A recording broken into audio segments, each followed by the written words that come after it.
Pokola laay bi mooy boobu mu solo yëre bu verte bi loolu lay fàttali. xam nga daf ko régler facilement dem na këram. ñu wane benn image ak doom ji saboté ko ñu waxtaan rek. affaire bu jeex tàkk. Monsieur le ministre, il y a Ibrahima Faye, le patron de la maison. Nous rejoindre nous, l'émission tire à sa fin.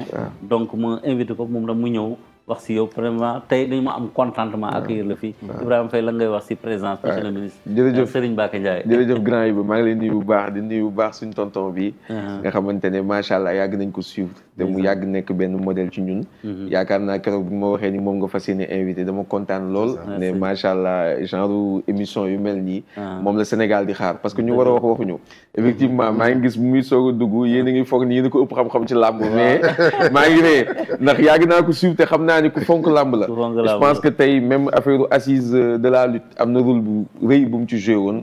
ak le président de la République à l'époque te jamono jooju làmb c'était dans des moments vraiment critiques. mu joué ci rôle bu bëri. te macha allah gis nañ yéene bu mu am ci làmb. yéene bu mu am de façon générale ci sport. donc dañ koy ñaanal yàlla may ko gudd fan. may ko wér te mu yàgg di ñu gunge aussi di ñu accompagner ci xam-xam bu baax a baax. yaakaar naa ni loolu la ñu soxla. il t'a impressionné si li mu wax Balla li mu wax Franc Ama Baldé. non macha allah tey làmb ñëpp a koy suivre làmb suñu sport national la. je pense qu'on doit être fier parce que bu ñu demee ba tey on a des modèles comme Reug Reug yoo xamante ne dans les plus grands plateaux dégg nga mu ngi koy wax. nee na même le combat Nganou contre Reug Reug aujourd'hui ça fait polémique. dans les plus grands plateaux des chaînes de télévision internationales. yu ci mel ni Canal Plus ñuy def un débat sur la personne de Reug Reug. donc on doit être fier de ce qu'on a dégg naa Diomaye Sy Camara mu ngi koy wax. mu ne des personnes comme Reug Reug y en a des milliers au Sénégal. mais malheureusement aujourd'hui peut-être nuñ ko war a exploiter la ñu deful. mais am nañ ci yaakaar aujourd'hui avec ce nouveau gouvernement. parce que aujourd'hui je pense qu'ils ont quand même un peu suivi la volonté populaire mooy ñëpp dañu ne. que nguur yi dafa war a féliciter Reug Reug et automatiquement ils l'ont fait. et ce qui est paradoxal c'est que aujourd'hui Reug Reug il est champion du monde d'une discipline qui est interdite dans son pays. Le MMA et il est célébré. Et le MMA est interdit au Sénégal. loolu mooy wane ni que xam naa ni nguur bi dinañ jël rapidement motokaay yi. pour autoriser MMA. parce que le MMA aujourd'hui ay gants la ñuy sol. il y a des protège-dents. donc tey c'est réglementé am na foo war a dóor foo warul dóor am na ay arbitre am na corps médical et tout. donc je pense que rapidement. avant que les pays de la sous-région di ñu ci raw. parce que récemment dañu jógee Côte d'Ivoire. ils font assez fréquemment des événements de MMA là on va organiser avec Eric Favre le 30 novembre et Henri Diala le 30 novembre à Abidjan un grand événement de MMA. avant ça 2 semaines après il y a une autre ligue qui organise en Côte d'Ivoire. l'UFC avec tous ses moyens. ils vont venir en Afrique du Sud. Le PFL bi nga xamante ne moom moo nekk avec Nganou ils ont fait une levée de fonds de 500 millions de dollars. et sur les 500 millions de dollars ils ont même racheté Bellator. qui est une très grande ligue pour concurrencer l'UFC. ils vont venir au Nigeria avec Francis Nganou comme président. donc ils savent que ñoom ñëpp xam nañ ni que le vrai marché c'est le marché africain. parce que ñoom li ñu waroon am États-Unis Amérique Asie yëpp am nañ ko pare il reste un marché bi ñu war a dem conquérir c'est le marché africain. donc ñoom bu ñu ñëw dañ fekk ñun déjà ñu nekk en place. comme même ça Donald Trump il l'a compris même ci dernier discours am mu ngi siy wax ne migrants yi bëgg na un combat boo xam ne day nekk entre migrants. ça veut dire ñuy combattre ci UFC. xam nga Trump lui il a toujours été un peu sportif et en même temps il suit avec beaucoup d'intérêt l'UFC. c'est un ami proche de Dana White on l'a vu avec Dana White le président de l'UFC ñu toog. seetaanandoo beaucoup de grands combats et si tu vois bien durant cette campagne et après même son élection. à la tête de la présidence des États-Unis on l'a vu avec Elon Musk ak Dana White. donc c'est quelqu'un bi nga xamante ne il a beaucoup de considération pour le MMA et je pense que même tous les acteurs du MMA américain l'ont félicité. te loolu la ñuy xaar franchement Reug Reug champion du monde de MMA. ce qu'on attend aujourd'hui de de l'État du Sénégal c'est aujourd'hui un accompagnement ci athlètes yi ci combattants yi li tax may revenir encore ci sa invité bi mu neex ma. mooy il y a des intellectuels qui ont développé un complexe par rapport à notre sport national te moom bokkul ci ñooñu. dafa am intellectuels yu bëri yoo xamante ne dañ doon làqatu di seetaan làmb. wala bu ñu ñëwee làmb dañuy làqatu wala rus nañu dem bi ci bureau yi. ne ci làmb ji lañ nekkoon démb. alors que tey làmb ñëpp koy seetaan ñëpp ko bëgg. pourquoi développer un complexe par rapport à la lutte il faut aujourd'hui ñu xool nu ñuy accompagner làmb nu ñuy encourager làmb nu ñuy fësalee làmb parce que c'est notre culture et c'est quelque chose de très professionnel. les grands lutteurs n'ont rien à envier aux plus grandes stars de ce monde. parce qu'ils ont un 100 millions un 150 millions. un John Jones qui est une star à l'UFC bu mu commencé am $500,000 yàggul bu mu commencé am 250 millions alors qu'il est connu au niveau international. donc ça veut dire qu'aujourd'hui on doit être fier de nos lutteurs sénégalais on doit être fier de nos combattants sénégalais et fu may terminer ci foofu rek. non balaa nga da am question piège mu la bëgg poser de. mais le poste du président de la République a battu tous les records. Le poste du président. Le poste du président de la République sur le il a posté sur le foot, il a posté sur beaucoup d'autres domaines. Mais poste Reug Reug bi amul benn postam bu ko ëpp partage. Poste Reug Reug bi en 24 heures atteint na 60 000 j'aime mu nekk troisième poste le plus populaire. bu mu faloo changé photo profil. ak bu mu defee dem julli ju korité bu muy soog a falu ñaari poste yooyu rek ëpp j'aime. poste Reug Reug bi ça veut dire que le poste de Reug Reug a battu tous les records. te lu ne posté na ko ci page am. Donc ça veut dire que soyons à l'écoute des populations. La volonté populaire aujourd'hui c'est que la jeunesse dañu bëgg sport da ngay xool naka lañ koy liggéey mu nekk benn industrie benn modèle économique boo xam ne da nga koy mettre en place. C'est pour cela je suis fier de votre invité. xamante ne il a toujours revendiqué tey la culture li nga xamante ne moom la ñu am muy la lutte sénégalaise te dañ koy jàppale fu mu toll te yaakaar naa ni leader yu mel nii lañ soxla. mën nañu xam cachet Reug Reug si combat bi moom Malikin. non gars yi ñuy wax ay millions di extrapolé ay millions. En général les cachets c'est un peu privé. ñun sax duñ ci am accès parce que yu mel ni One Championship ils ne rendent pas public certains cachets mais on a une approximation boo xamante ne on sait que dans les ligues de MMA comme le One Championship pour les grands combattants ils touchent entre 50 000 et 100 000 $, mooy entre 25 millions jusqu'à 50 millions de francs CFA. Mais quand même pour des combats de ceinture comme le combat de Reug Reug mun na yokk et il peut y avoir des primes par rapport à la victoire et même des primes par rapport aux ventes de pay-per-view. On a vu que sur le Sénégal, on l'a regardé gratuitement, mais aux États-Unis, il fallait acheter un pay-per-view, il fallait passer par Amazon Prime. Donc là-bas, c'est beaucoup de choses en jeu. Avec leneen li ma gis itam man je suis pas joueur, franchement, je ne joue pas au pari, mais boy, maa ngi soog a comprendre lu tax tous les jeunes se sont intéressés au combat de Reug Reug. Hier la ma sama benn copain yónnee une capture. Il a fait des paris sportifs, mu misé 100 000 francs, gagné 600 000.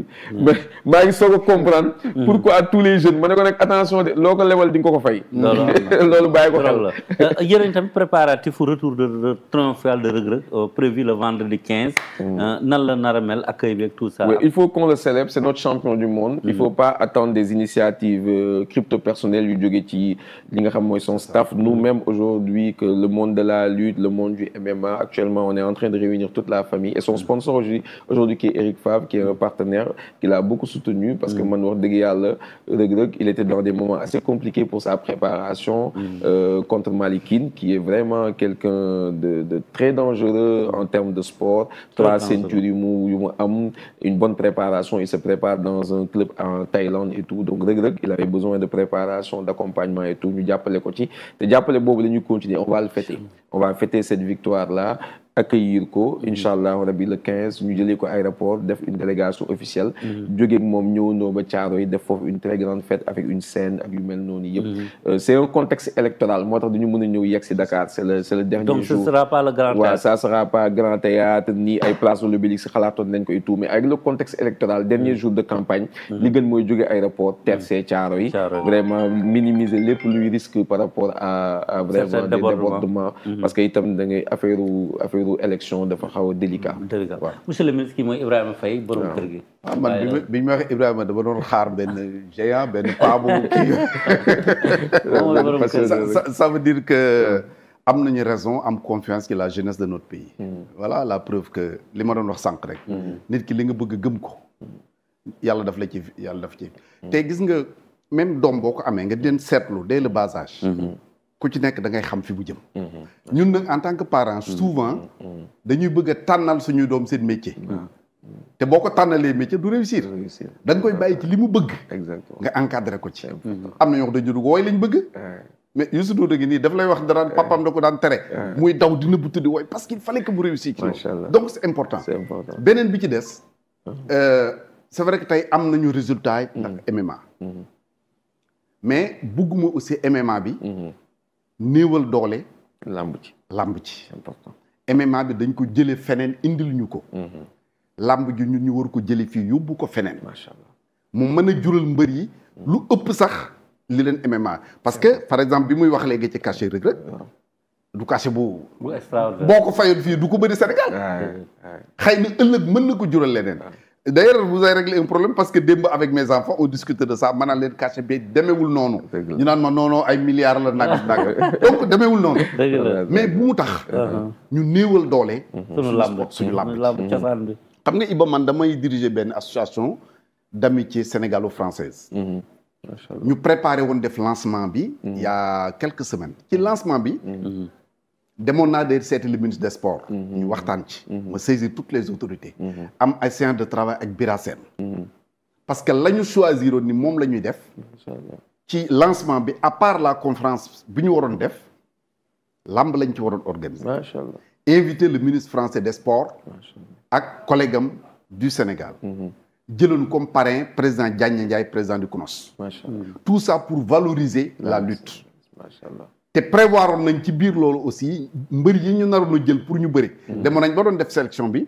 naka la ñu def may leen ay bourses. ñu dem à l'INSEP de Paris def fa ay préparation tout ça ñi ngi doon liggéey. ensuite deuxième phase bi mooy. travailler ak promoteurs yu nekk Sénégal. l'ambassade de France jàppale leen ak le centre culturel français. pour ñu mën a wut ay mbër. jëlee leen Sénégal yóbbu leen. ñu bëri ji en France tout ça on est en travail bon malheureusement. élection yi bi mu ñëwee comme c'est prévoir uñ ko woon c'était anticipé on a été obligé. yooyu yëpp ñu teg ko ci suuf. mais c'est reculé pour mieux sauter. jàpp naa ne ñu mel ni yéen tey vous êtes vraiment des partenaires privilégiés. pour ñu mën a liggéey dans ce cadre là. li ma doon wax léegi ma yóbbante wala parce que vous l'avez cité. Éric Favre te man xamuma ko wax dëgg yàlla. mais bu ñu gisee koo nga xam ne dafa jóge bitim réew. ñëw di def ci làmb loo nga xam ñun ñoo ko waroon def. moom mu di ko def à notre place. kooku mérite na nekk citoyen d'honneur vraiment de ce pays là. ma di lay yóbbanti ci moom également. et je pense même qu'il va accompagner parce que initiative yu mel ni l'idée elle est vraiment extraordinaire. et l'idée parce que Éric me l'a toujours dit bu ñu bëggee jaay làmb Sénégal il faut qu'on vise l'international. mais Obama j'allais l'oublier Obama est venu à Dakar. il a parlé de Tyson. il a parlé de Tyson. donc bu ñu bëggee jaay suñu làmb il faut qu'on aille sur des initiatives à l'international. yem ici au niveau local parce que ici au niveau local croyez-moi on est très bien payé hein. mbëri lu ñuy am en termes de cachet le modèle économique il est pas mal léegi nag pour dem nag sur des milliards il faut changer de stratégie vous savez dans le MMA même Ngannou il ne combattait pas à 100 millions quand il était à l'UFC. Aujourd'hui, beaucoup de gens pensent que l'UFC, c'est beaucoup d'argent, alors que les autres ligues payent même mieux que l'UFC. Ouais. C'est que l'UFC, c'est le prestige. Mais Ngannou, il combattait à peu près à 50 millions, 100 millions de francs CFA. Mais il a fallu que Ngannou mène une révolution, gagne l'UFC, au niveau du PFL, pour atteindre des cachets de 6 milliards de francs CFA. Et il garantit un cachet minimum à son adversaire qui est aux alentours de 1 milliard. C'est pour ça que nous prions tous pour que Reug Reug croise Ngannou. Mais tant que tu n'es pas au niveau de Ngannou, ou bien tu n'es pas dans une ligue où... Donc Reug Reug peut empocher 1 milliard s'il croise Ngannou. Mais bien sûr, parce que Ngannou, il pose un minimum. Ngannou, quoi qu'on puisse dire, c'est un vrai Africain. Même dans ses combats de boxe, il fait en sorte qu'il y ait des Africains, au moins 2 à 3 Africains qui combattent avant Mom. Donc, esprit panafricain là. Très bien. Donc, Ngannou, je pense qu'il pourrait tendre la perche à Reug Reug. Ne serait-ce que un combat avec une union, parce que l'état c'est possible. Moi, UFC, ils sont beaucoup plus vraiment distants des autres. Donc, l'UFC, ils sont carrés, ils ont leur ligue, ils sont dans leur monde. C'est comme les États-Unis, c'est ça le mindset. Mais le PFL, ils sont aux États-Unis, mais le PFL, ils ont une ouverture. Moi, on dit de Bellator, unifier les 2 ceintures. Par exemple, ils ont pris un champion de poids lourd du Bellator, un champion poids lourd du PFC pour l'unification des 2 titres, de 2 ligues majeures. Donc, ce PFL-là, il serait prêt à collaborer avec le One Championship qui ont un mindset aussi ouvert. Donc, on pourrait avoir l'unification des 2 titres. Et lolo, on se ramène quoi? Il y a dans la boxe, qui est champion du monde WBA, qui est champion du monde WBO, etc. Différentes ligues. À un moment donné, nous avons les deux ligues fusionner sur un combat. Et je pense qu'aujourd'hui, c'est possible que Reug Reug affronte Ngannou et le cachet de Reug Reug serait minimum 2 milliards de francs CFA. 2 milliards 1 milliard. 1 milliard. Mais il ne faut pas se voiler la face. Tant que tu n'es pas à ce niveau-là, où ce ne sont plus des enjeux sportifs, mais ce sont des enjeux en termes de business. Parce qu'un Ngannou qui combat, tu vois à la première loge un Cristiano Ronaldo, tu vois un Sadio Mané derrière, tu vois un Mbappé, tu vois toutes les grandes stars du monde. un Cédric Doumbé qui combat. Tu vois qu'aujourd'hui, toute la France, dañuy annoncer des combats, telle date là, tel endroit là, avant le soir, guichet fermé via les billets sur la vente sur le digital. Donc c'est toute une économie du sport à mettre en place. Aujourd'hui, ce qui est plus surprenant sur aujourd'hui la réussite de Reug Reug, c'est son professionnalisme, son mindset. Reug Reug, même ce qu'il mange aujourd'hui, il le contrôle. Reug Reug, sur son dernier combat, il était hyper fatigué, il a changé son alimentation. Dans sur ce combat-là, regarde la différence. Donc ça, c'est un niveau professionnel. Et ça va aider nos lutteurs à beaucoup plus se professionnaliser. Mais vous nous faites le fall. Nous valser entre les deux. Nganou, il a fait 2 combats de boxe, il est revenu dans le MMA. Donc, il faut que les lutteurs puissent valser entre les deux parce qu'ils n'ont pas assez de combats. Ils n'ont pas assez de combats en lutte avec frappe. Il faut qu'ils compétissent dans le MMA et qu'ils soient encore un peu plus professionnels et qu'ils nous amènent d'autres sponsors dans la lutte sénégalaise. Ensuite, Reug Reug va se déplacer le 1er décembre à Abidjan. Le 30 novembre d'abord, pour l'événement de MMA qu'on organise là-bas. Ada Fass sera de la partie. Il y a un combat contre le capitaine de l'équipe nationale de la Côte d'Ivoire en MMA. MMA. Le 30 novembre, Bini, dans quasiment 2 semaines poussière. Donc, Ada Fass va affronter Dominique Dago, qui est le capitaine de l'équipe nationale de la Côte d'Ivoire en MMA. Et Albouri, il va affronter Casse la Machine, qui est invaincu. Casse la Machine. Casse la Machine. Est-ce que tu sais lui lol? Non, Casse la Machine, Albouri, je vais couper ta tête. Il a beaucoup d'énergie, mais Albouri il est habitué maintenant au MMA. Serigne Ndiaye de l'Espoir de Fass, qui peine à avoir un combat dans le MMA, il va affronter un Camerounais, Pierre Fofé. Tafsir, le champion du monde de kickboxing. Tout ça même soirée bien. Tout ça même soirée, le 30 novembre. Tafsir, le champion du monde de kickboxing sénégalais, va affronter là-bas un Nigérian redoutable, invaincu en kickboxing, invaincu en MMA. Voilà. Ce Nigeria-là, invaincu en kickboxing, invaincu en MMA, Momoy Amaru. Momoy Tassentek Tafsir, le champion du monde de kickboxing sénégalais, récent champion du monde. Et pour terminer, on a Petit Lo, le neveu de Moudlo aussi. Moi, je dirais que c'est le futur roi des arts. Qui va affronter un Burkinabé. Un Burkinabé là-bas aussi. Donc, Mano Israël, donc, l'homme la fight 4. C'est 12 combats, donc 24 combattants qui nous viennent de 10 nationalités différentes. C'est ça le charme aussi du MMA. Comment faire maintenant pour que les Sénégalais suivent? Non, ça va être divisé en pay-per-view sur Eric Favre TV parce que vous savez que les sports de combat au haut niveau, c'est le pay-per-view qui fait vivre. Donc on pourra acheter des codes ici via Orange Money, via Wave à un prix très abordable pour le suivre. Et de toute façon aussi, les vidéos seront diffusées après sur YouTube Eric Favre TV. Mais c'est une belle soirée où en guest, on aura Reug Reug qui sera là en guest parmi le public. Et Reug Reug, Côte d'Ivoire, nous avons préparé accueil bourré. Ils ont déjà loué des limousines. Est-ce que ce sera un pay-per-view le 30 novembre? Le 30 novembre, ça sera un pay-per-view sur Eric Favre TV. Mais il y a des quoi organisés? Nous avons organisé, exactement. C'est une ligue de MMA qu'on a créée, Eric Favre, Man et Henri Diala. Henri Diala, il a une riche expérience dans tout ce qui est MMA. Il a organisé plus de 10 compétitions de MMA entre le Togo et la Côte d'Ivoire. Eric Favre, riche expérience dans l'organisation d'événements. Il a organisé un fight à Dubaï en kickboxing et dans beaucoup de pays. Il est installé dans 73 pays au monde, mais il a organisé des dizaines d'événements à travers le monde. Et moi, c'est plus pour la diffusion. Donc, nous sommes 3 cofondateurs de cette nouvelle ligue de MMA qui voit le jour à Abidjan. Comme je vous disais, Reug Reug sera un guest, Boy Niang sera un guest, Lac de Guiers 2 sera un guest. Et l'homme le plus fort au monde, le Burkinabé de 190 kg, Iron Bibi. Qui fait Alpha Blondy. Iron Bibi. Il sera de la partie. Moi, je accueillir Reug Reug justement avec limousine. Il def le tour d'Abidjan, célébrer Reug Reug. Reug Reug ñëw ci guddi gi 30 novembre, seetaan ci MMA bi. Lendemain, le 1er décembre, au Eric Favre Gym, qui est en Côte d'Ivoire, Fouta Fatin préparé. Reug Reug ak Boy Niang dañ fay def face to face, Ada Fass ak Lac de Guiers. Donc ça sera le week-end du Sénégal en Côte d'Ivoire. Moi, là, c'est en publicité le 30 novembre. Mohamed Dieng, si l'élément est prêt, moi, ñu bàyyi ko mu xool.